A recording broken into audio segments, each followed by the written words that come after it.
நம்மை சுற்றி இருப்பவர்களை மகிழ்வித்து நாமும் மகிழ்வோம். ஆமாங்க, பொங்கலுக்கு எங்கள் ஆஃபீஸ் ஸ்டாஃப் எல்லாருக்குமே இந்த மாதிரி ஒரு சின்னதாக கிஃப்ட் வாங்கினோம். சம்பளம் தான் வாங்கினோம். இதுக்கு முன்னாடி வீடியோவிலே நான் உங்களுக்கு அதை காட்டியிருந்தேன்.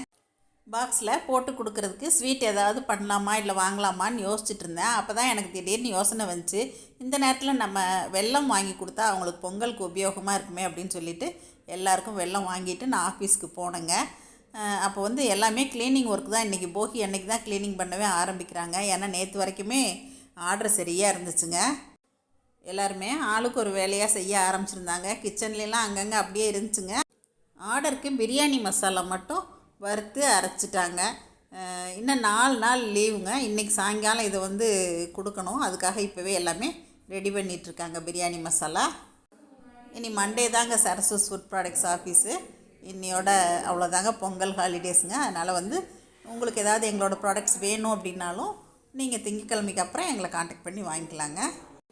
இப்போ எங்கள் பொண்ணும் சேர்ந்து தான் எல்லாமே க்ளீன் பண்ணிகிட்ருக்காங்க. ஒட்டடை அடிக்கிறது, டப்பாலாம் கழுவுறது, இந்த மாதிரி எல்லாமே செல்ஃபெல்லாம் அங்கங்கே எல்லாமே க்ளீன் பண்ணிகிட்ருக்காங்க. காலையிலேருந்து இன்றைக்கி மத்தியானம் வரைக்கும் இந்த வேலை தான் முடிஞ்சிருக்குங்க. இன்னும் மத்தியானத்துக்கு மேலே ஈவினிங் வரைக்குமே ஒர்க் இருக்குங்க. இப்போ நம்மளுமே அவங்கக்கிட்ட இந்த கிஃப்டை கொடுத்துர்லாங்க. எல்லோரும் நேரம் ரொம்ப சந்தோஷமாக பொங்கலுக்கு ஏற்பாடு பண்ணிகிட்ருக்கீங்க. எங்கள் ஆஃபீஸ்லேயும் இப்போ நான் வந்தப்போ க்ளீனிங் ஒர்க் தாங்க போயிட்டுருக்கு. நல்லா சுத்தமாக தயார் பண்ணி எல்லாமே நான் செஞ்சால் எல்லோரும் எனக்கு உதவி வாங்கலாம். சரஸ்வஸ் ஃபுட் ப்ராடக்ட்ஸ் வீட்டில் எப்படி செய்வோமோ அதே மாதிரி தான் நாங்கள் தயாரிக்கிறோம். என்றென்றும் உங்களோட ஆதரவை அன்போடு வரவேற்கிறோங்க. பொங்கலுக்கு 4 நாள் லீவு. எல்லோரும் சந்தோஷமாக கொண்டாடுங்க. நீங்களே எல்லோரும் சந்தோஷமாக கொண்டாடுங்க.